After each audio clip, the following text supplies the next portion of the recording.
রাজ্যে সড়ক দুর্ঘটনা নিত্য নৈমিত্তিক ঘটনায় পরিণত। ট্রাফিক পুলিশ ও পরিবহন দপ্তর দুর্ঘটনা প্রতিরোধে নির্বিকার। পথের বলি আরও এক।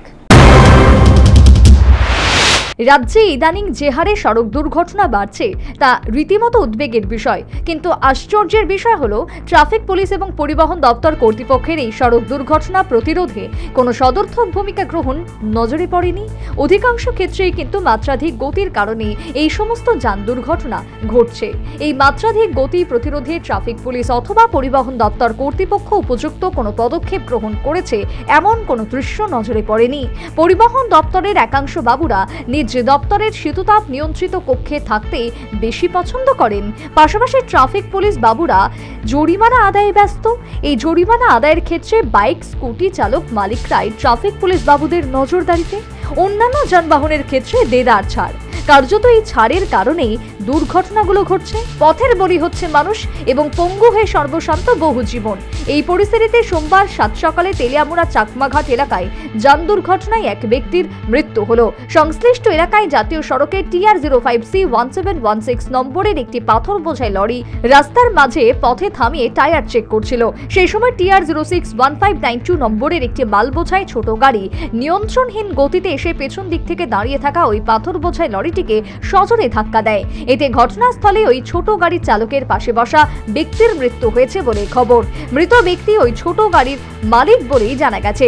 তবে প্রতিবেদন লেখা পর্যন্ত মৃতের নাম পরিচয় জানা যায়নি। স্থানীয় সাধারণের মতে পার্কিং এর ব্যবস্থা থাকলেও জাতীয় সড়কের মাঝে একেবারে হঠাৎ করে ওই পাথর বোঝাই লরিটি দাঁড় করানোই দুর্ঘটনার কারণ। কতজন ছিল গাড়ি? দুইজন ছিল, একজন মানে যারা তো স্পট ডেট। দুষ্টা তো এমনি মানে ছোট গাড়িটা দুষ না, এমনি মানে এটা ঘুমেতে নামাছে। আর বড় গাড়িটার মানে তো এদিকে থামার যাওয়া আসলো না, তো হাইওয়ে রুট পার্কিং মানে দিচ্ছে সরকারের, পার্কিং এর তো রাখতে পারে। মানে পুরোটা দুশোই মানে বড় গাড়ি। গাড়ি চালকরা আসেনি? হ্যাঁ আছে। ছোট গাড়ির না, ছোট গাড়ি তো কইতে পারে না। ছোট গাড়ি তো এখানে আসলো, তো তারপরে যেন কই গেছে তার কতজন মারা গেছে। তবে সংশ্লিষ্ট পাথর বোঝাই লরির চালক কিন্তু ভিন্ন কথাই বলছেন। কার্যত নিজের হয়ে সাফাই গাইলেন এই লরির চালক। আপনি গাড়িটা যে রাখছেন, যে গাড়িটা এটা এই সাইডে গেলে রাখছেন? আমি মেইন রোডে আমি যাইতাম, আমি দাঁড়াইয়া খালি টায়ার চেক করছি। টায়ার চেক পার্কিং এর জায়গা তো এই জায়গাটা তো আছে।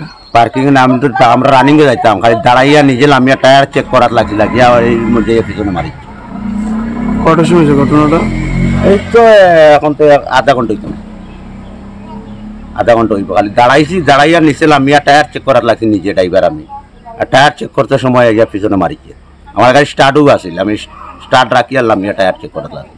আপনি কোন জায়গা থেকে গেছিলেন? আমি সরাইবাড়িতে যাইতেছি। কই যাবেন? আমি যাই আর কেন আগরতলা। মানে আপনার গাড়ি মানে জাস্ট থামাইছেন আপনি? হ্যাঁ, দাঁড়াইয়া খালি আমি টায়ার চেক করার লাগছে। প্রত্যক্ষদর্শীরা তো কইতেছে যে গাড়িটা এখন থামানো আছে অনেকক্ষণ ধরে। আমি দাঁড়াইছি, দাঁড়াইয়া আমি টায়ার চেক করার লাগছি। এই দাঁড়ানির মধ্যে এই যে চেক করার মধ্যে আগে পিছনে মারিছি। এখন তো আমরা তা হওয়ার কিছু নাই। এখন দাঁড়াইল মানুষের মধ্যে পিছনে যে আরেকজন মারে, তো আমরা কিতা করবো? আমি নিজের নিচে আমি আর টায়ার চেক করতাম। আমি যদি ডাইন সাইডে থাকতাম তো আমারে তো ভিতরে ঢুকাই দিত। পরবর্তীতে ওই ছোট গাড়ির মালিকের নিথর দেহ দমকল কর্মীরা এসে তেলিয়ামুড়া মহকুমা হাসপাতালে নিয়ে যায়। সেখানে কর্তব্যরত চিকিৎসক তাকে মৃত বলে শিলমোহর দেন। এদিকে দুর্ঘটনাগ্রস্ত ছোট গাড়ির চালক গা ঢাকা দিয়েছে। ঘটনায় চাকমাঘাটে বর্তমানে ব্যাপক চাঞ্চল্য সৃষ্টি। Bureau report, news vanguard.